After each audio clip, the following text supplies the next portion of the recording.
In our Sunday school lesson last week, we saw where Nebuchadnezzar, he had laid down a challenge when he was threatening Daniel's friends with throwing them into the fiery furnace. He asked them, "Who is the God that can deliver you from my hands?" Daniel's friends, you have to imagine, they looked at Nebuchadnezzar like he was crazy because they responded to Nebuchadnezzar, "Our God is able to deliver us from the fiery furnace. Our God, he is able to deliver us from your hands."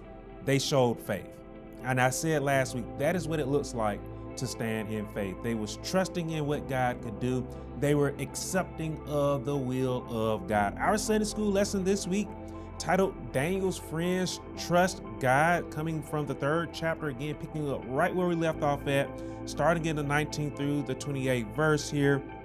We will see here in their stance, they are again standing in faith, as they are going to now be thrown into the fiery furnace. Our lesson today, it opens up there in the 19th verse with Nebuchadnezzar being enraged that these young men had chosen to defy him by again being obedient, trusting in their God, our God, the true God.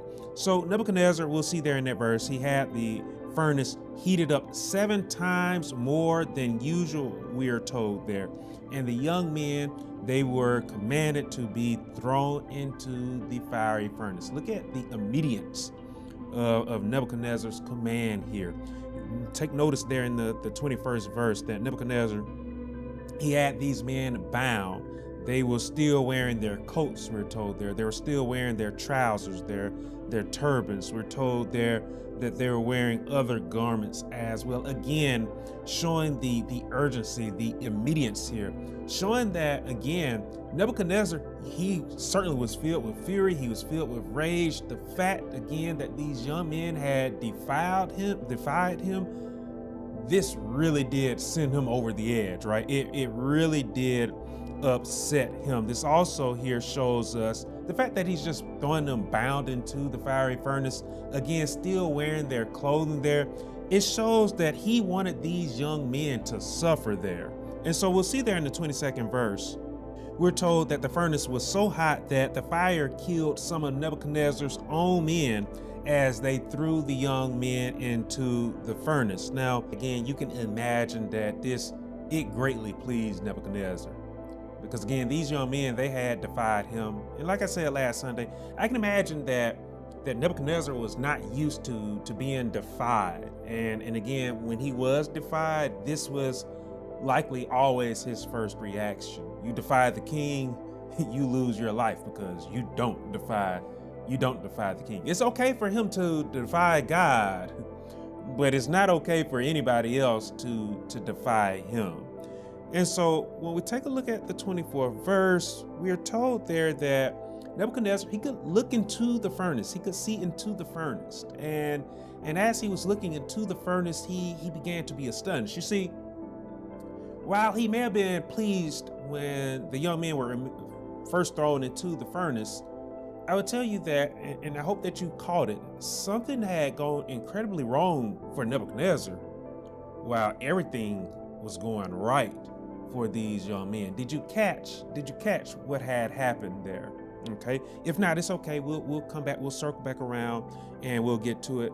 Again, let's keep in mind that Nebuchadnezzar, again, we saw this in our Sunday school lesson last week, and I mentioned it at the start. He had laid down a challenge. He had asked the young men, "Who is the God that could deliver you from my hands?" And he was right to think that nobody in the world could stop him. He was certainly right to think that, and certainly no man-made God could do it.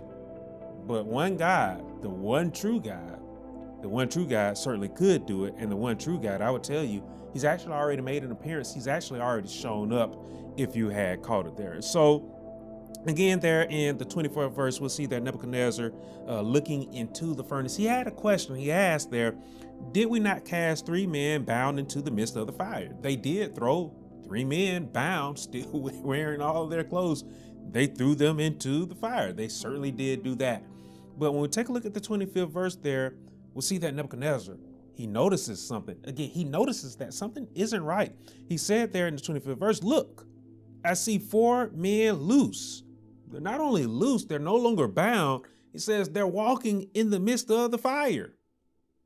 Again, he asked, who could deliver the young men? What God could deliver the young men from his hand? He didn't think that any God was able to deliver Daniel's friends from the fiery furnace, nor from his hands. They had said, they told him, our God is able.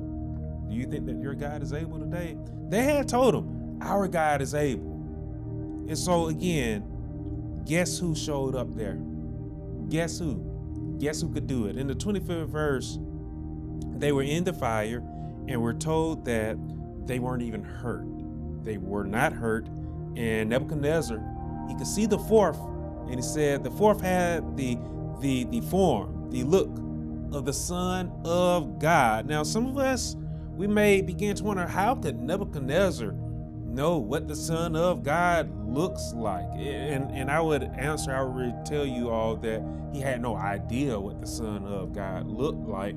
It's most likely that he could look into the fire and he could see the form of maybe an angel or a heavenly being. Was that the Son of God that was in the burning fiery furnace? You better believe it was.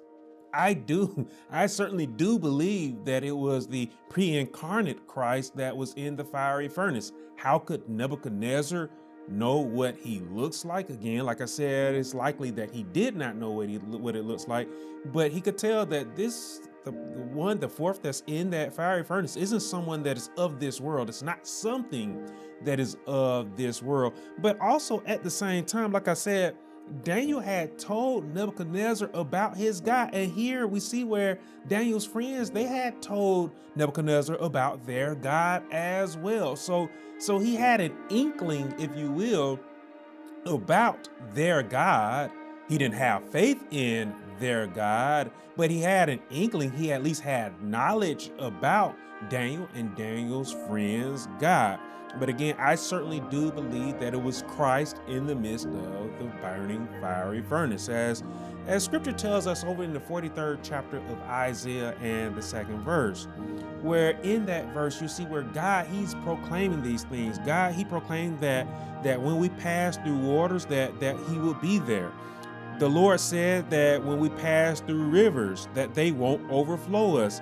God said that when we walk through fire, we won't be burned and scorched. Again, these young men, they weren't burnt or scorched because, again, the Lord was with them. Okay? So when we take a look at the 26th verse there, we are told that Nebuchadnezzar, he went to the mouth of the furnace and he called the young men to come to him. Notice that he calls them there servants of the Most High God, Nebuchadnezzar. We'll see that he then turned to those who were with him, and we'll see that those who were with them, they came forward to take a look at the young men, of essentially looking them over, right? And they noticed that the young men had not even been touched by the flame of the fire, nor did they even have the smell of fire on them. See, I don't know if you caught it earlier, okay? I don't know if you caught this earlier, but God was already present. God was already with the young men, okay? And again, this goes back to what they said and what we saw in our Sunday school lesson last week when they proclaimed that our God is able to deliver us from the burning fire furnace. Our God is able to deliver us from your hand. It goes all the way back to that. The young men, they were already trusting in what God could do. And merely them being took to the burning fiery furnace was just them moving in faith, trusting in the will of God. They had said to Nebuchadnezzar, again, we saw this in our lesson last week. They said to him, if God does not deliver us from your hand, if he does not deliver us from the burning fire furnace, we're still not going to bow down and we're still not going to worship your image of gold. That was them trusting in the will of God. So they were already trusting in the will of God. Here in this moment where we see them being took to the burning fiery furnace, I hope that you caught the fact that as they were being took and thrown into the mouth of the furnace, it wasn't them that were killed. It was some of Nebuchadnezzar's own men who were killed. And again, as we see here in this verse here, the flame had not even touched them.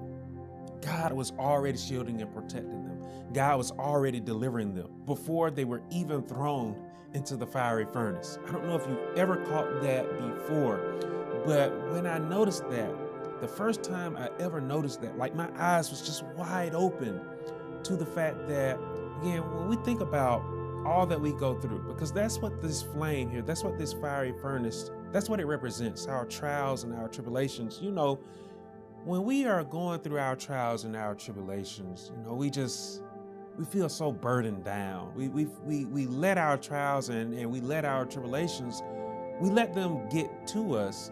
And I would say that we give our trials, we give our tribulations, even the devil himself, we give them far more power than we should. We must realize that the Lord, He shields and He protects us from all hurt, harm, or danger, from all of our afflictions, from all of our trials and our tribulations. David said, many are our afflictions. Paul said, we are hard pressed on every side, but again, we are not destroyed. Yes, we go through many things in life. We have so many things that we go through, so many things that burden us down. But again, we keep on moving, don't we? All of God's children, all of us sincere believers, we keep on going. What is it that helps us to keep on going? It's not our strength, it's not our power, it's the power of the Lord. We are shielded, we are protected.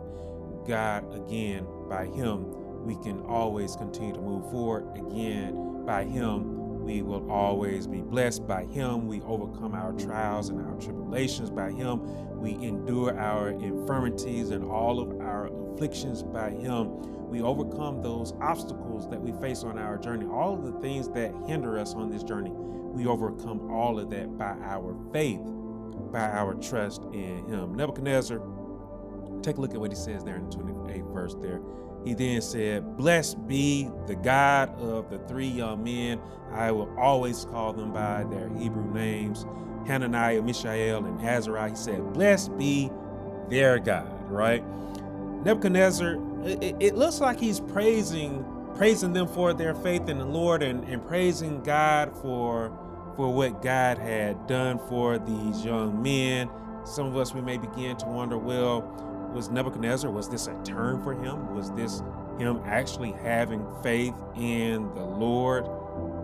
No, it was not Nebuchadnezzar actually having faith in the Lord. You better believe that secretly Nebuchadnezzar, he was furious. Again, these young men had defied him, and now they had defied his judgment of the fiery furnace. Nebuchadnezzar, he was not happy. You know, it looks like he's happy in this moment, but he was not a man who converted, who turned away from his idol worship. He was not a man who had turned away from trying to force sin onto others. He was a wicked and he was an evil man to the end. So again, what we see here in this Sunday school lesson this week and in our Sunday school lesson last week, again, we see what faith can do. We see what trusting in the Lord can do. And I preached about this in a recent sermon where I said, don't bow down to evil men. If you didn't watch that sermon, certainly go and watch that sermon. Today, we are surrounded by so much wickedness and so much evil. And as I have been preaching for the past month now, and I'm sorry that I did not record the sermon from last Sunday. But we are surrounded by those who try to force wickedness and evil upon us. There is a roaring lion who represents Satan, who is out in the world. And since I didn't record the sermon, I'll mention it here. We cannot get so distracted by the roar of Satan, by the roar of the lion, to where we forget the fact that we are living in the midst of wolves, that we are living in the midst of evil. We can't get distracted from the wicked and the evil spirits, the wicked and evil demons that surround us, that try to come to us and being a wolf in sheep clothing. We cannot get distracted from the roar of Satan, the roar of the lion, and allow those wicked and those evil spirits to get close to us, to again entice us. We, again, like Daniel's friends, have to stand by faith Again, standing by faith, putting God first, that calls on us to completely surrender ourselves to the will of God, that calls on us to put our complete trust in the Lord. And again, I tell you today that when you put your complete trust in the Lord, again, all things will work together for good, because again, you have trusted and you have loved the Lord. Hey there, thanks for watching this week's Sunday School lesson. I hope that you enjoyed this lesson. I hope that you'll share this lesson with someone somewhere. And if you have any questions, if you have any comments, don't be afraid to leave a question. Don't be afraid to leave a comment as well. And again, if you aren't doing so already, make sure that you're following the Newfound Faith channel. Make sure you hit the alert bell so that you don't miss any of our wonderful videos that we have here on our YouTube page.